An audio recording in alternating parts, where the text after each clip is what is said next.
নমস্কার বন্ধুরা, আমার চ্যানেলে সকলকে জানাই স্বাগত। রথযাত্রা বলতে প্রথমেই আমাদের পুরীর জগন্নাথ দেবের কথাই মনে পড়ে। আর পুরীর জিবে গজা খেতে আমরা সকলেই খুব ভালোবাসি। আজ বাড়িতেই জিবে গজা বানিয়ে তোমাদের দেখাবো। তাহলে চলো শুরু করা যাক। এই জিবে গজা বানানোর জন্য প্রথমেই লাগবে আমাদের ময়দা। এখানে আমি 2 বাটি ময়দা নিয়ে নিয়েছি। তারপরে পরিমাণ মতো সামান্য নুন দিয়ে দেবো। তারপরে দিয়ে দেব 2 চামচ ঘি,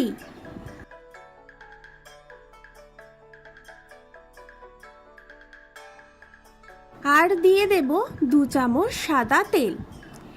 এই সব কিছু দিয়ে ভালো করে মাখিয়ে নেব।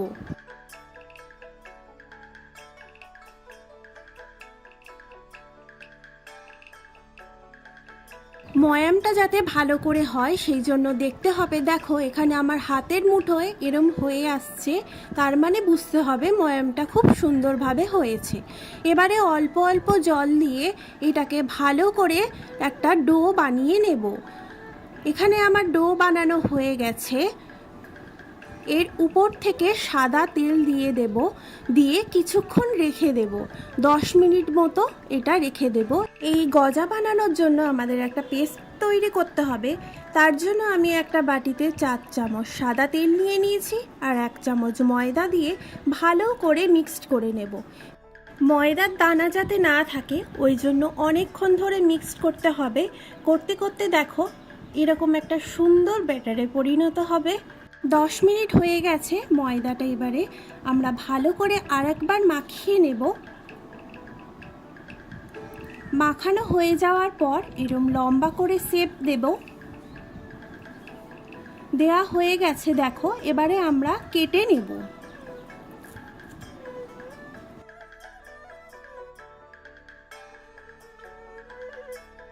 এবারে রুটির মতো করে আমি এখানে গোল গোল করে নিয়েছি। এবার সেম পদ্ধতিতে যেরকম রুটি বেলি সেরকম করেই বেলে নেব, কিন্তু একটু পাতলা বেলবো।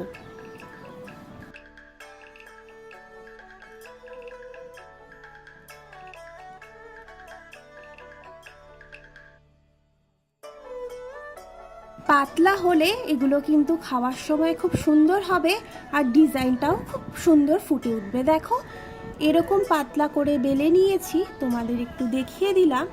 এরমভাবে আরও 3টে বেলে নেব। প্রথমে যেটা বেললাম সেটা একটা প্লেটে নিয়ে নিয়েছি, আর যে পেস্টটা করে রেখেছিলাম ময়দা তেল দিয়ে সেটা ব্রাশে করে নিয়ে এইভাবে লাগিয়ে নেব। লাগানো হয়ে যাওয়ার পর আবার সেমভাবে আরেকটা রুটি বেলে নেব, নিয়ে এর উপর থেকে আবারও দিয়ে দেব। দেওয়ার পর আবার সেমভাবেই ব্রাশে করে এই তেল আর ময়দার পেস্টটা লাগিয়ে নেব। এই পদ্ধতিটা আমরা আরও 2বার করব। এর উপর থেকে আরও 2টো রুটি যাবে, আর এই একইভাবে এই পেস্টটা উপর থেকে দিয়ে দেব। আমার 4টে রুটি দেয়া কিন্তু হয়ে গেছে। এবারে এইটা ফোল্ড করে নেব। দেখো এইভাবেই ফোল্ডটা করে নেব। ফোল্ড করা এখানে হয়ে গেছে। এবার কোণা থেকে এই 2 সাইডটা কেটে বাদ দিয়ে দেব। এবারে একটা ছুরি দিয়ে এরম পিস পিস করে কেটে নেব।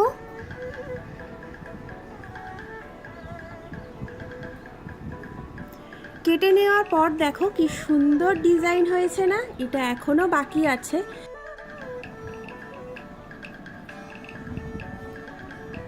এবারে এই একটা একটা করে নিয়ে আমরা এরকম হালকা হাতে বেলে নেব।